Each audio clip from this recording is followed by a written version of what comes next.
இன்றைக்கி உருளைக்கிழங்கு ஃப்ரை தான் பார்க்க போகிறோம். உருளைக்கிழங்கு நல்லா தோல் சீவி எடுத்துக்கோங்க. இந்த அளவு பொடி பொடியாக கட் பண்ணி வச்சுக்கோங்க.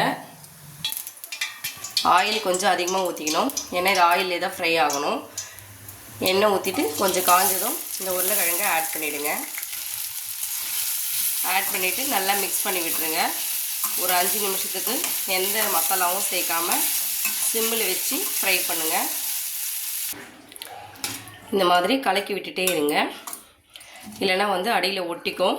கொஞ்சம் அழுத்தம் கொடுத்து கலக்கி விட்டுருங்க. இப்போது ஒரு டீஸ்பூன் மிளகாய்த்தூள் ஆட் பண்ணிவிடுங்க. தேவையான அளவு சால்ட் ஆட் பண்ணிவிட்டு சிம்மிலே வச்சு ஃப்ரை பண்ணணும். அடிக்கடி கலக்கி விட்டுட்டே இருக்கணும். மிளகாய்த்தூள் சால்ட் எல்லாம் போட்டு நல்லா மிக்ஸ் பண்ணி விட்டுட்டு 5 நிமிஷத்துக்கு ஒரு முறை நல்லா கலக்கி விடணும். இங்கே பாருங்கள், மிளகாய்த்தூள் உப்பு சேர்த்ததுமே கொஞ்சம் அடி பிடிக்கிறது கம்மியாக இருக்கும். நல்லா இந்த மாதிரி சிம்மில் தான் இருக்கணும். அடுப்பு சிம்மில் வச்சுட்டு 5 நிமிஷத்துக்கு ஒரு முறை 2 நிமிஷத்துக்கு ஒரு முறை நீங்கள் மிக்ஸ் பண்ணி விட்டுட்டே இருக்கணும். ஃபைனலாக எப்படி வருதுன்னு காமிக்கிறேன் பாருங்கள்.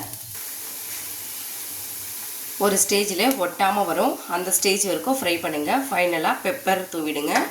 தூவிட்டு நல்லா மிக்ஸ் பண்ணி விட்டுருங்க. அவ்வளோதான், ஒரு 2 செகண்ட் இருந்தால் போதும்.